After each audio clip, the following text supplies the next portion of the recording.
Hi அப்படின்னு கூட சொல்ல முடியாது. அந்த மாதிரி ஒரு வீடியோ தான் நாங்க வந்து பேச போறோம். ஆக்சுவலா கரூர்ல நடந்த ஒரு இஷ்யூ.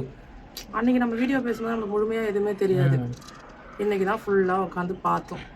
பாட்டிலுக்கு ₹10 அப்படிங்கிற மாரி கலகலப்பா ஆரம்பிச்ச ஒரு மீட்டிங் வந்து ஒரு 10, 20 நிமிஷத்துக்குள்ள கண்ணீரும் கவலையுமா அந்த கண்ணீர், கதறல் இந்த மாரி அவ்வளோதான் முடிஞ்சு போச்சு. முடிஞ்சு போயிடுச்சு. ஃபர்ஸ்ட்டு அப்படியே 36, 39 இப்போ இந்த நியூஸ் பேசிட்டு இருக்கிற நாங்க இந்த டைம்ல வந்து 41 பேர் அப்படிங்கிற மாரி சொல்றாங்க. ஸோ அதாவது இப்போ வந்து மீடியால என்ன நடக்குது அப்படின்னா, அந்த இடத்துல இதுதான் நடந்துச்சா?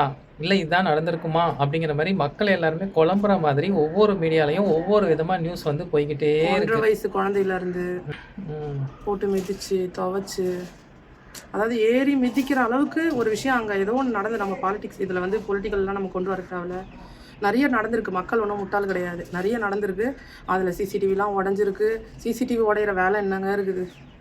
அதாவது இதில வந்து பாலிடிக்ஸ் பண்ண வேணாம் அப்படின்னு சொல்லி கட்சியோட தலைவர்கள் சொன்னாலும், இந்த இடத்துல இது நடந்துச்சு, அது நடந்துச்சு அப்படிங்கிற மாரி நியூஸ் சேனல்ல நெறைய பாலிடிக்ஸ் போய்க்கிட்டு தான் இருக்கு. ஸோ மக்கள் எல்லாரும் இந்த மீடியால இருக்கிற நியூஸ வச்சு எல்லாருமே பார்த்து குழப்பம் அடையாம இருங்க. ஸோ அந்த டைம்ல அங்க தவறுன அந்த 41 ஆன்மாக்கள் சாந்தி அடையணும் அப்படின்னு சொல்லி கடவுள்கிட்ட நம்மளால அது வேண்டிக்கோங்க. மட்டும் தான் பண்ண முடியும். வேற எதுவுமே பண்ண முடியாது. ஏன்னா திரும்ப போன உசுறு திரும்ப வரப்போறதில்ல. ம். நம்ம ப்ரேயர் மட்டும் தான் பண்ண முடியும். திரும்ப இன்னும் இது மாதிரி ஆகக்கூடாதுன்னு சொல்லிட்டு நாம வந்து செல்ஃபா நின்று நம்ம குடும்பத்தை நம்ம பார்த்துக்கணும். நம்ம உழைச்சாதான் நம்மளுக்கு கஞ்சு. எல்லாருமே வந்து ஒரு நடிகர்னும் போது ஆசையாக இருக்கும் போயிட்டு ஓடி போய் பார்க்கணும்னு சொல்லிட்டு. அதனால தான் கர்ப்பிணி பெண்ணுங்க கூட போயிருக்காங்க. ஆனால் அதே கர்ப்பிணி பெண் வந்து அந்த நேரத்துக்கு யோசிக்க முடியாது. ஐயோ விஜய் நான் நம்ம பார்த்துக்கூடாதா அப்படின்னு சொல்லிட்டு அப்படி தான் ஓடி இருப்பாங்க. யாரையுமே நம்ம குறை சொல்லவும் வேண்டாம், குறை சொல்லவும் முடியாது.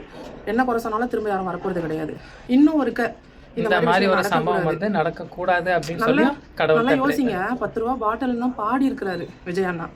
ஆனால் அதுக்குள்ள கண்ணீர், கதறல், கஷ்டங்கள் எல்லாமே சூழ்ந்துச்சு. நம்ம எதுவுமே பேச முடியலைங்க. எங்கே போனால் எது நல்லது, எங்கே போனால் எது கெட்டதுன்றதை யோசித்து குடும்பத்தையும் பார்த்துக்குங்க. உசுருங்க ஒரு டைம் போனால் திரும்ப வராது.